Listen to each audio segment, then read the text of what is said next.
Gianluigi Buffon wuxuu ka mid ahaa goolayaashii ugu wanaagsanaa ee soo maray qaaradda Yurub sidoo ku sayga almarinta Ballon d'Or.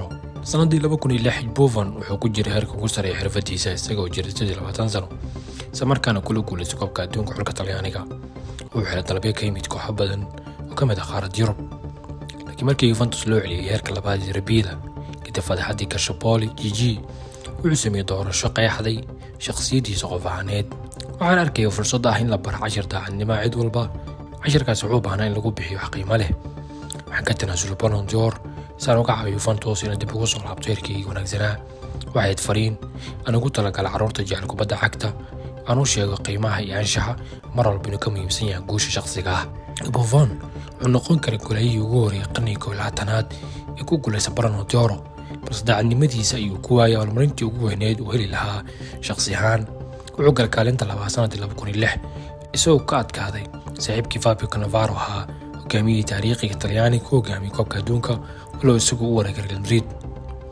Buffon xilligaasi waxaan ku seegay abaalmarinta Ballon d'Or si aan ugu ciyaaro kooxda Juventus oo aan ka dhaqaaqin xitaa iyada u dhacday heerka labaad. sheekada ayaa ciwaan looga dhigay abaalmarintan ayuu ku seegay Ballon d'Or si uu Serie A uga ciyaaro. Gianluigi Buffon goolahihii hore xulka Talyaaniga ka kooxo badan uu soo ciyaaray 47 sano ayuu jiray xilligan ka hor 1928 gudaha Talyaaniga inuu ku dhashay shabaqalaalihii xulka Talyaaniga kooxda Parma ayuu ka soo bilaabay xirfadiisa 1991 ilaa 95.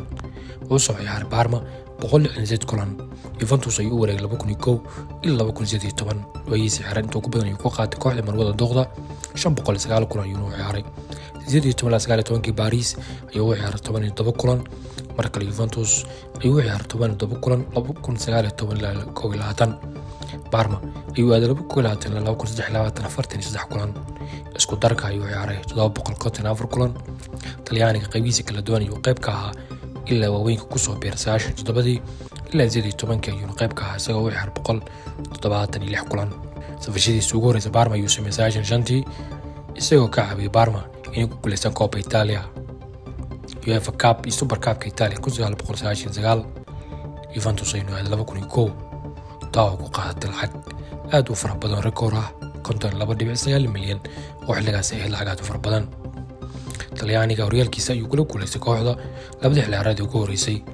Juventus ugu qaadatay 17 sano isagoo halkaasina ka sameeyay rikoor weyn 5 koob Super Cup Italia ku guuleystay. wuxuu noqday goolahii ugu horeysay Serie A ee noqda xiddiga sanadka. abaalmarintaasina ku guuleystay goolahii sanadka ugu wanaagsanaa. Champions League final ayuu galay 2015 isagoo xilligaasi qayb ka ahaa xiddigii ugu wanaagsanaa tartan ka soo muuqday inkastoo guuldarro kala kulmeen kooxda Barcelona. maxaa ku xasuustaa Gianluigi Buffon?